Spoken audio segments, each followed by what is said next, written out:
magpapalit lang ako. Tapos magliligpit tayo doon para makapag-mikos-mikos tayo sa dami ng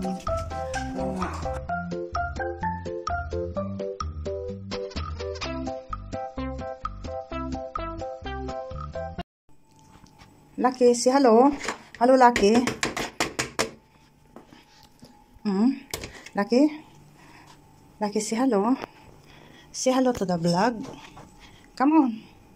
Para naman hindi pare-parehas na mukha ang nakikita ng mga subscribers ko ba. Oh, ayan. We'll sit aside muna. And then we'll put the cream sauce. Medyo mainit-init pa. Okay. Don't touch. Okay? Don't touch. Marumi po yung ating kamay. Halatado. Okay, malinis po. Joking po. So, ayan. Naglagay na tayo ng cheese sa toppings. Tapos, meron tayong sobrang sauce dyan. Sayang din. Masarap kasi. Nalagyan ko na sa may ibaba. And then, sabi ko, kung itatapon ko, sayang din. Okay, ubusin natin. That's it. Ito po ang lunch for today. At lagyan natin ulit ng cheese sa taas. Nanggugulo si Lucky sa aking paanan. Nakikiliti ako.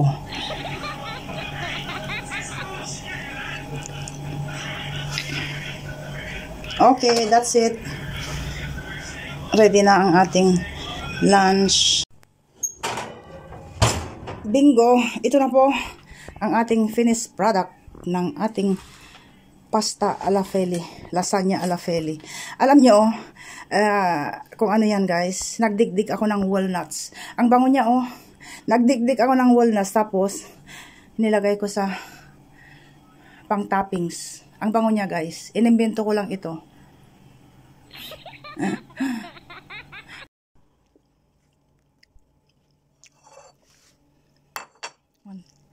Just like that.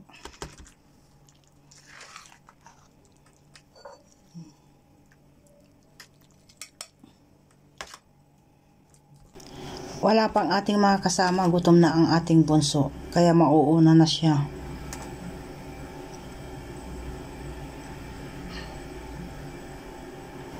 Ayan, dumating na yung mag-ama. Nakakain na sila. At medyo busog kami dyan. Pero hindi pa ako nakakain guys. Nag-iisip ako kung anong kakainin ko. Gusto ko naman yung lasagna. Kaya lang parang naglilihi ako ng parang prinitong, ewan ko ba. Prinitong talong or I don't know. Tingnan natin.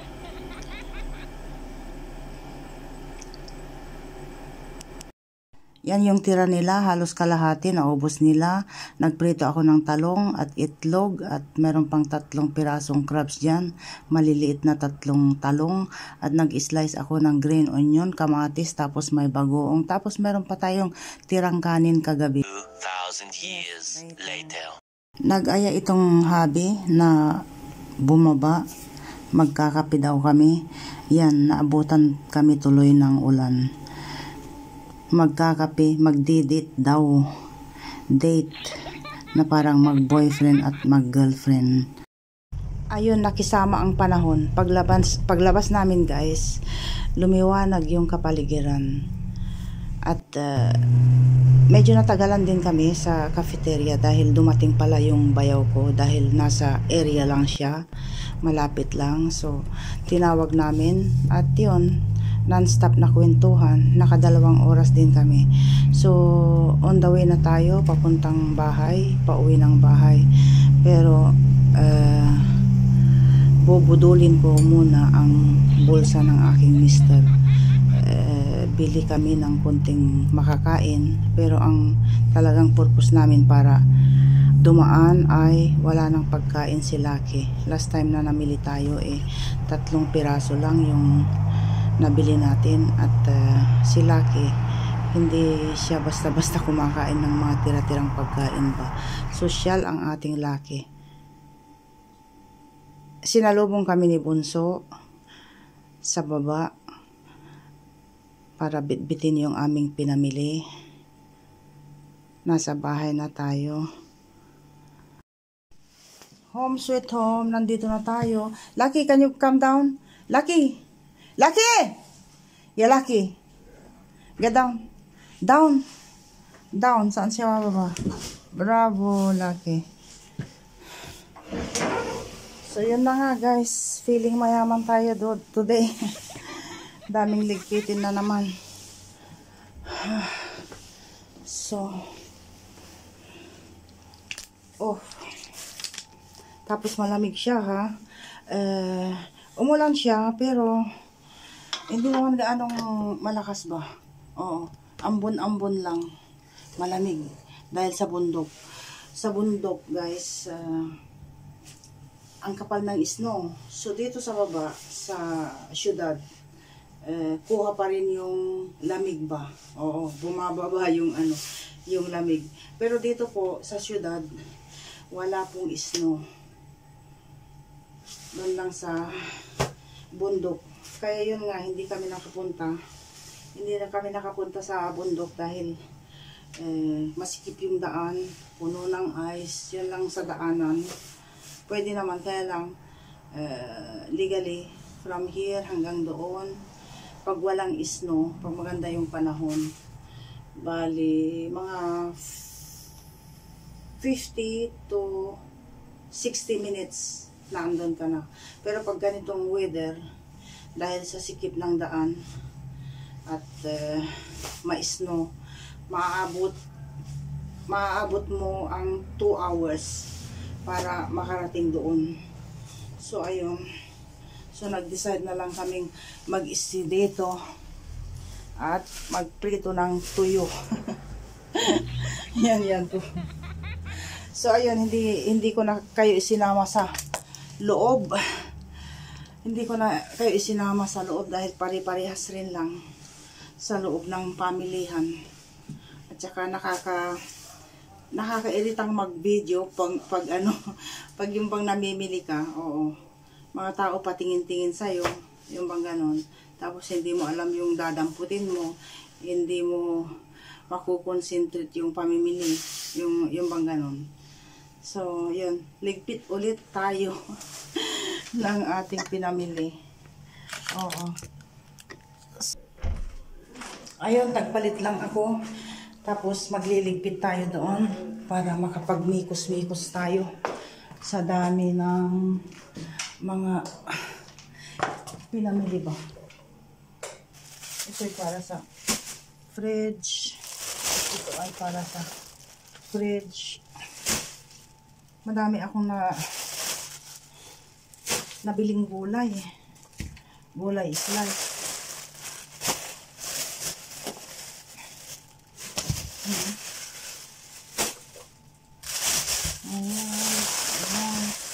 Meron akong nabiling isang malaking talong.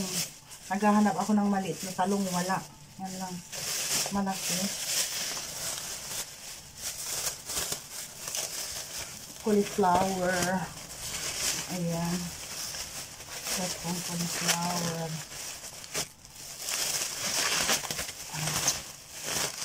Isang supot.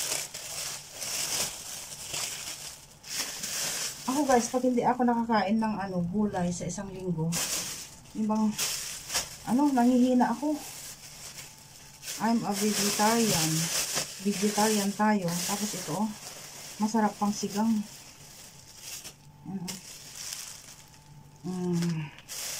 Pang sigang. Tapos hindi gaano siyang hindi siya malinis. Punasan na natin na ganyan.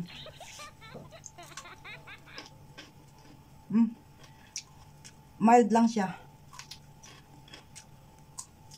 Ito kinakain ko sa kamatis, guys.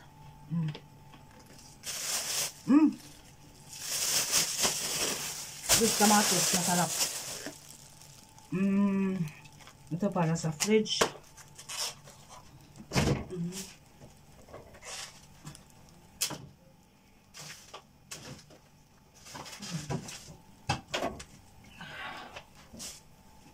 Ito kay Lucky.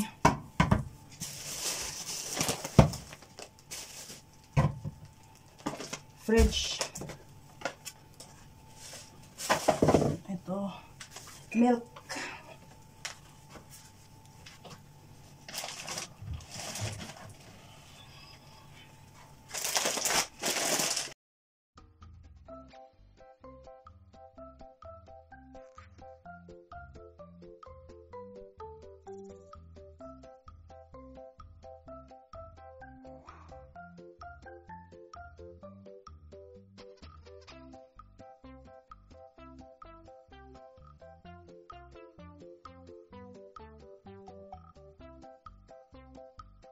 Grabe, ang dami nating gulay, guys. Oh, gulay is life para sa akin. Ako pag may gulay, masaya na ako sa aking buhay. Mas gusto ko pa ang gulay kaysa yung mga karne ba, or manok, or kung ano-ano dyan. Basta may gulay ako, masaya na ako.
At ito naman, i-boil natin, lagyan natin ng rice or borgol para sa mga pusa sa baba. Hindi nakain ng ganito si Lucky. بصغاري يعني ما تخزنا في وجهك يعني ما تخزنا حبيبي شو بابي شو بابي جو انا Malinis po ang ating kamay. I love you Lucky شو بدك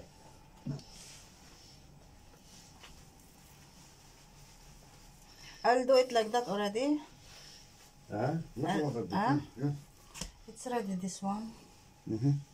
طبلتي يلا هات اطلع شو باخذ This one, and bring Kleenex and oil. شوية زيت Something from the Tanger already. Not too.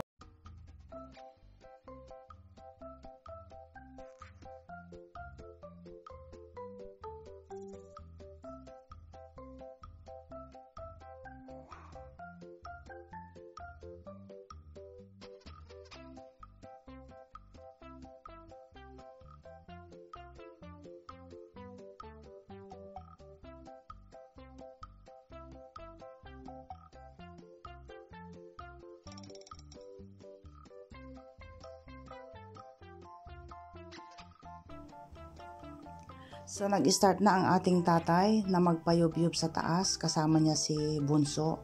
Pero parang umaambon siya. At habang busy sila sa taas, busy rin ako dito sa pagtutupi.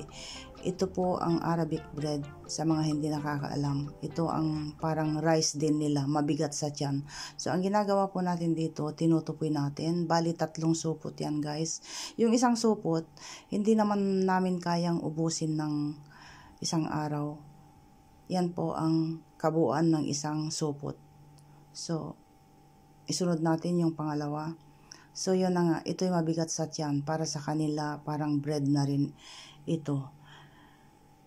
At tinutupi ko po. Pwedeng hindi rin tupihin. Kaya lang, gusto kong tupihin para may place tayo sa, sa fridge. Dahil maraming gulay. At para makatipid nga tayo kung saan natin isisiksik. At it will remain fresh po ang bread kahit na isang linggo sa fridge, magiging fresh pa rin siya kahit na isang linggo sa fridge.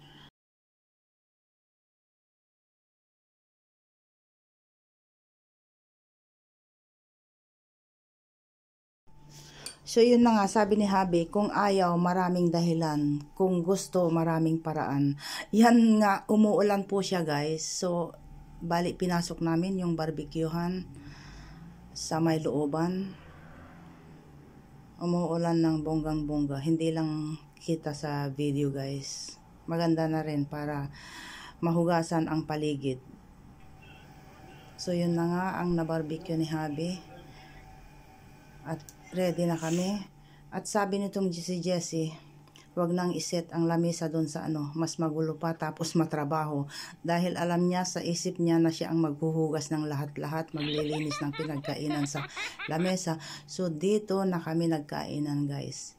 Ito po ang totoong kami. Pag kami ay nagugutom at saka yung apurahan ba. So dalawa lang kami ni Jessie na nakaupo dyan. Tapos yung tatlong lalaki, si George, si Bunso at saka si Tatay, nasa likuran lang sila nakatayo. Pero masarap yung galaw-gawan ba guys. Itong mga anak ko, mga Pilipino style din sila guys. Basta may sausawan at may mayonnaise na may garlic, okay na sa kanila. Sabi ko ngayon mag-salad pa tayo. Pero sabi ni Jessie, huwag na lang. We can't wait. Mga gutom na kami dyan guys. So, kain po tayo. Sausawan is life. Toyo at saka ewan ko kung anong inilagay ni Jessie dyan with spicy ng konti.